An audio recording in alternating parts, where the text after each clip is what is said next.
Yan guys, magandang araw. So may repair tayong isang 40 inches na TV, Hisense. So binuksan ko na at nirobbleshoot ko na to. Pero pakita ko pa rin sa inyo kung ano naging problema nito. Ang problema niya ito, saksak natin.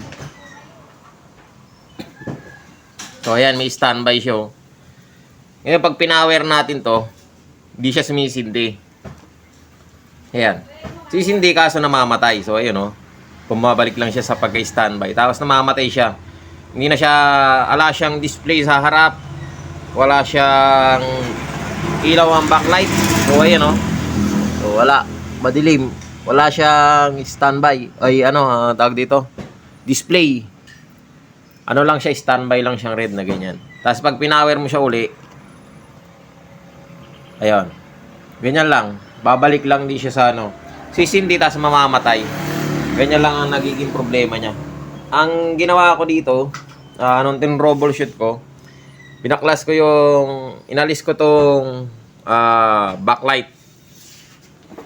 So kaya lang, kahit kasi alisin yung backlight, so ayan, tanggalin natin yung backlight. Nalis ko na yung backlight niya, yung socket. Saksak natin uli. Power natin. Ganun pa di siya. So, ayan, ganyan lang. Sisindi, mamamatay. So, ngayon, ang ginawa ko para ma-identify ko yung ano talaga ang problema. So, nagsukat ako ng voltahe. Normal naman. Ngayon, ang ginawa ko, nag-adapt ako ng backlight dito. Panibagong backlight dito. Ayun o. Naghinang ako ng wire dyan. Kasi wala akong makakita ng kaganitong socket eh. So, nag-adapt ako. Try natin. Pakita ko sa inyo. So, ayan nag-adapt tayo ng bagong backlight. So, ayun yung backlight na pan-testing natin. O, testingin natin siya uli. May saksak.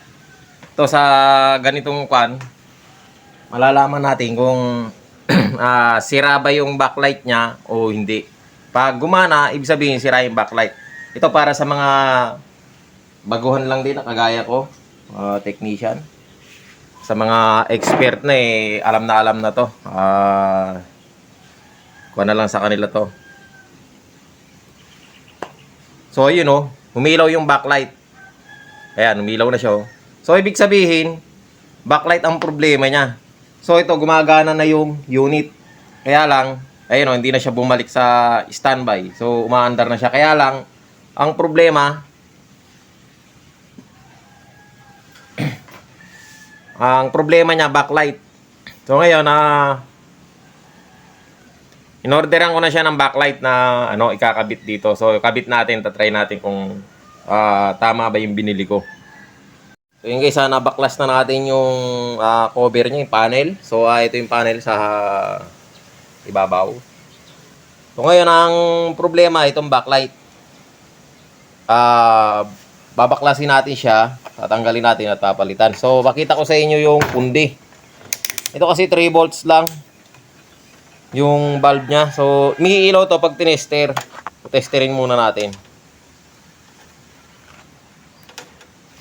Ang nakita kong pundi nito, kasi binaklas ko na rin to noon at chinek ko siya kung pundi nga.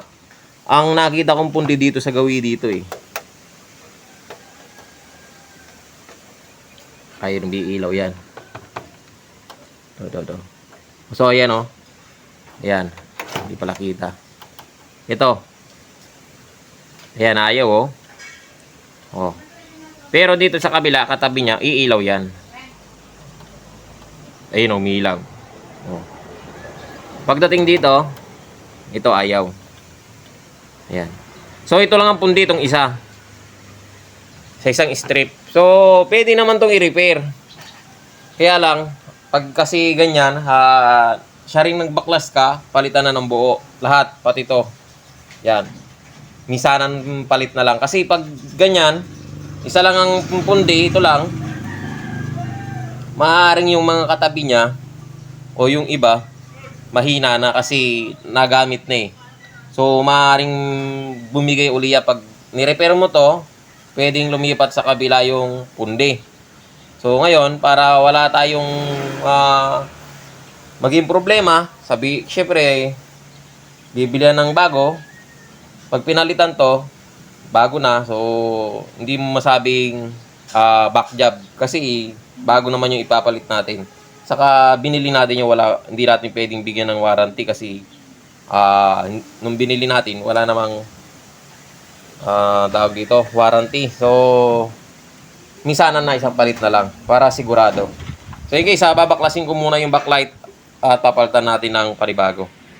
So, yun guys, nabaklas na natin yung backlight. So, ito na yung sira. So, ngayon ito yung papalit natin. Yan.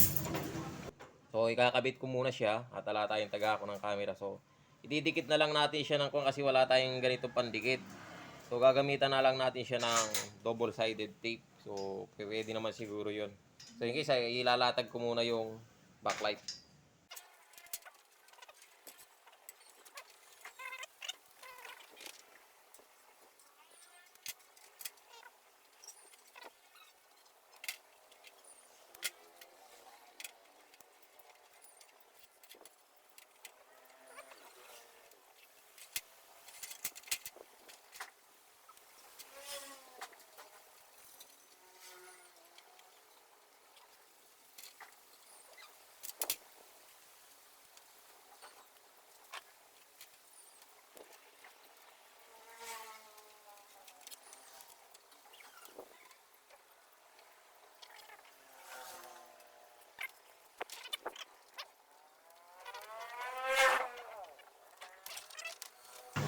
Diffuser.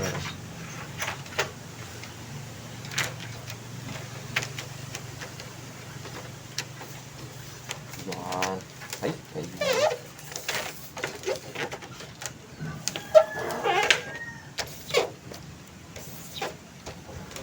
Yun. Okay na.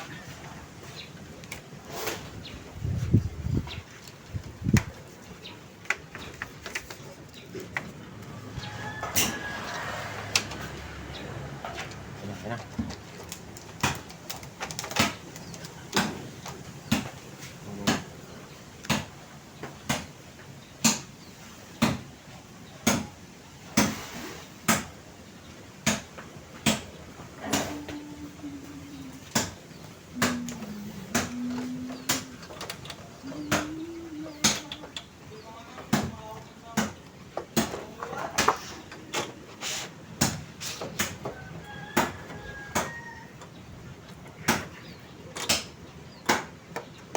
May ano din, may guide to.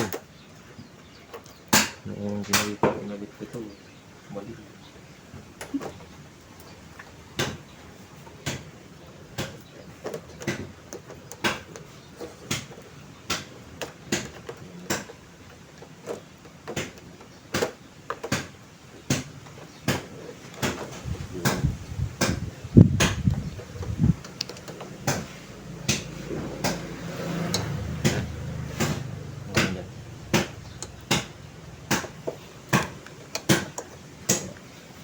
Yan na.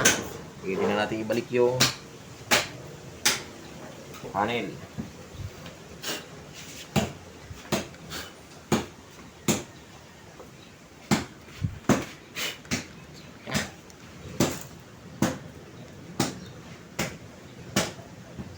Babalik muna natin yung panel. So, post muna natin yung video at mahirap, baka mabasag. So, yun guys, sana ikabit ko na yung panel. So, pati yung frame niya, kinabit ko na rin. Kaya lang yung mismong itong pinaka-ribbon, hindi ko pa naikakabit lahat. So, ayusin muna natin. Babaliktad muna. So, dahan-dahan, step by step. Mahirap. Kasi, kailangan talaga doble ingat.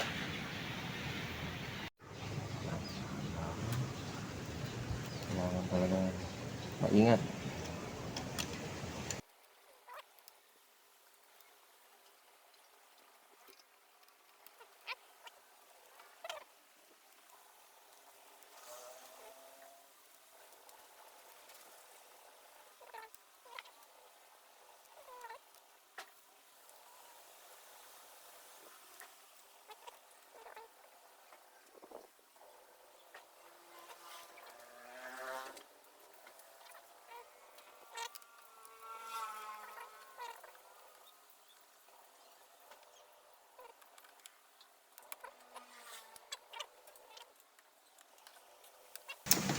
natin kung gumagana na. Yun, power. Yun, nilaw na yung backlight. Silipin natin sa likod. Ayun. Oh, smart TV na siya. Hisense. So, okay na. So, kakabit na natin yung ano. Pwede to, okay na. Good na to. Kakabit na lang natin yung takip. So, tapos, saka yung mga speaker. Tapos, final testing tayo mamaya. So, ayan. Naikabit na natin. Final testing tayo. So, yun. Hisense. Oy, ganda. So, okay na.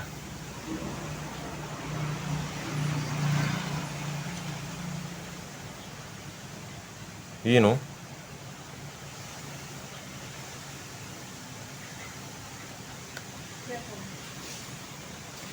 Quick signal. So, signal, nakakuha siya. Smart TV. Ayan, tawag dito. Hindi, naka-TV lang. Hindi yata gumagana tong remote niya. Yun. Gumagana naman. Yun. So, okay naman siya.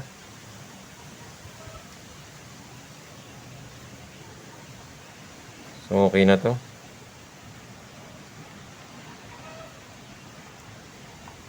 Ayan natin sa settings.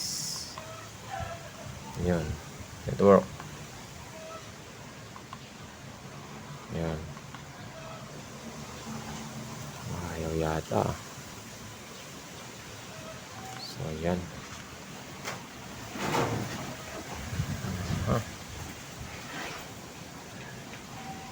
Kana.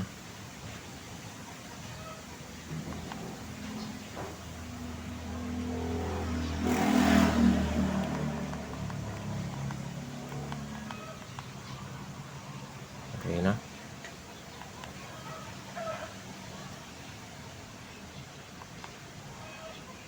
Yan natin sa Wi-Fi.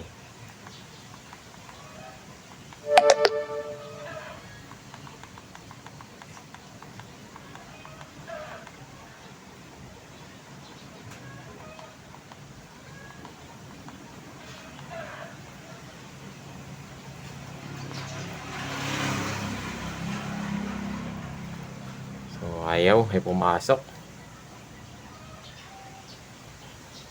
Hina. Naku, ayaw. Ayaw kumunik. So, pero okay na.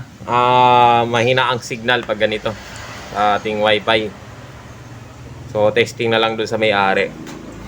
So, ayun guys, hanggang dito lang yung video natin. So, ang pinalitan natin dito yung yung backlight. Yun ang naging problema niya. Ang pampala ng ganitong TV, Hisense na smart TV.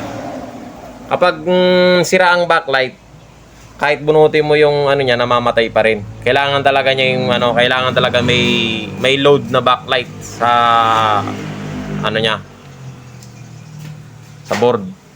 Kailangan talaga may supply talaga, meron talaga siyang naka-load na backlight. Pag wala, ganoon din, mamamatay din kahit bunutin mo 'yan, pag binunot mo yung socket do sa may backlight. So yun guys, hanggang dito na yung video natin at maraming salamat sa panonood.